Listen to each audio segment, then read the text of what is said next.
La parole est à Madame la présidente Valérie Rabault. Merci, Monsieur le Président. Monsieur le Premier ministre, ce dimanche, 2 tiers des Français ne se sont pas rendus aux urnes. C'est une première pour ces élections dans l'histoire de notre pays. Pourtant, ce niveau élevé d'abstention était annoncé. Et donc, l'État aurait dû être exemplaire sur l'organisation du scrutin. C'est malheureusement tout le contraire qui s'est produit, puisqu'il n'y a quasiment pas eu de communication gouvernementale qui a été réduite à quelques clips vidéo. Et surtout, il y a eu des séries de couacs sur la distribution des propagandes, et je vais vous en citer quelques exemples. En Bourgogne-Franche-Comté, des électeurs ont reçu les professions de foi et les bulletins de la région Grand Est. Dans le Puy-de-Dôme, ma collègue Christine Pires-Beaune a interrogé les 463 communes de son département. Eh bien, devinez, Monsieur le Premier ministre, seulement 2 n'ont rencontré aucun problème. En Centre Val-de-Loire, faute de distribution des enveloppes au second tour, la préfecture a autorisé à utiliser des bulletins du premier tour, sauf pour François Bonneau. Et enfin, que dire des facteurs qui, samedi à 17h, ont dû distribuer des enveloppes vides. Monsieur le Premier ministre, un tel fiasco dans l'organisation est une première en France, car notre pays a toujours su organiser des élections. Dès lors, vous nous devez des explications. Monsieur le Premier ministre, car dans toute démocratie, c'est le gouvernement qui est responsable de la bonne tenue des élections. Alors, votre ministre délégué à la citoyenneté a dit il y a quelques jours que sur ce scandale, je la cite, « Chacun doit prendre ses responsabilités ». Il est étonnant qu'elle n'ait pas présenté sa démission, Monsieur le Premier ministre. Face à ce fiasco de l'organisation, je souhaite que vous puissiez nous répondre. Merci. Merci, Madame la présidente. La parole est à Monsieur le Premier ministre. Monsieur le Président, Mesdames et Messieurs les députés, Madame la présidente Valérie Rabault, les élections régionales et départementales qui se sont tenues les 20 et 27 juin dernier ont effectivement été marquées par une abstention record. C'est un phénomène extrêmement inquiétant. C'est une défaite pour la démocratie qui nous interpelle, je l'ai déjà dit ici même mardi dernier, à toutes et à tous. S'il vous plaît, un peu de... S'il vous plaît, chers collègues, un peu de silence. Nous avons ici même, mesdames et messieurs, et je réponds à la présidente Rabault et à elle seule, nous avons ici même tenu, sur le fondement de l'article 50-1 de la Constitution, un débat pour savoir à quel moment cette élection devait être organisée et dans quelles conditions. Et à l'issue de ce vote très large, le gouvernement a appliqué les décisions qui ont été prises. Madame la présidente, s'agissant de l'organisation de la communication, j'avais mis en place à la suite de ce débat, je le rappelle à tous les parlementaires, une commission présidée par M. Jean-Denis Combrexel, président de section honoraire au Conseil d'État, qui, après avoir consulté l'ensemble des groupes, a fait des préconisations que nous avons suivies à la lettre.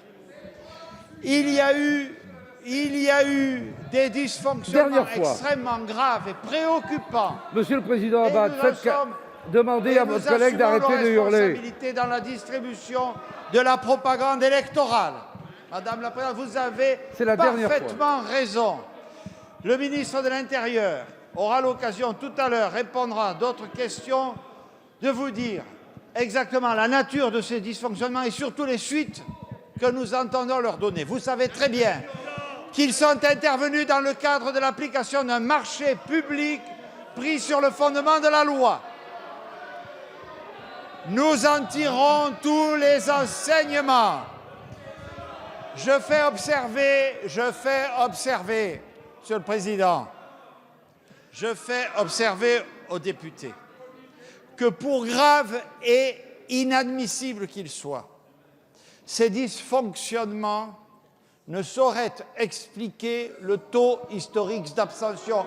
Et vous le savez bien, puisque nous avons constaté, et je vous invite à le faire, que le taux d'abstention, malheureusement, ne varie pas entre les départements où la propagande électorale a été distribuée normalement et ceux où il ne l'a pas été.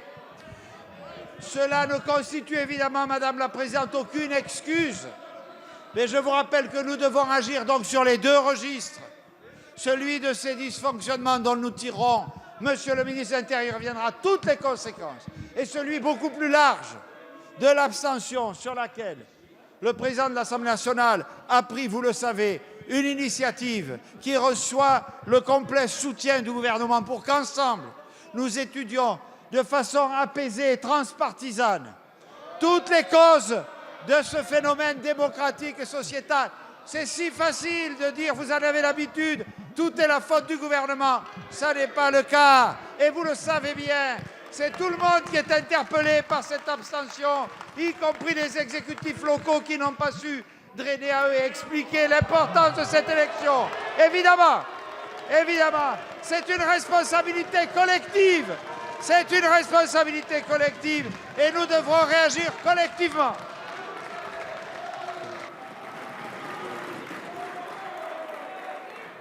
S'il vous plaît, s'il vous plaît. S'il vous plaît, je vous demande d'arrêter de crier. Ce n'est pas possible de faire en sorte qu'y compris la voix du Premier ministre soit couverte lorsqu'il répond à une question. La parole est à Madame Valérie Rabault et à elle seule. Et à elle seule, s'il vous plaît. Monsieur le Premier ministre, c'est la première fois qu'il y a un tel fiasco dans l'organisation des élections de notre pays. Donc vous nous devez des explications.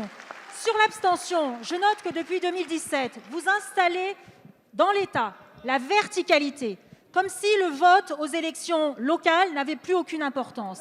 C'est très grave ce qui est en train de se passer, Monsieur le Premier ministre, et je vous invite à regarder, vous connaissez bien la terre d'Occitanie, où la proximité et la relation de proximité sont des éléments essentiels pour la démocratie. Merci, Madame la Présidente.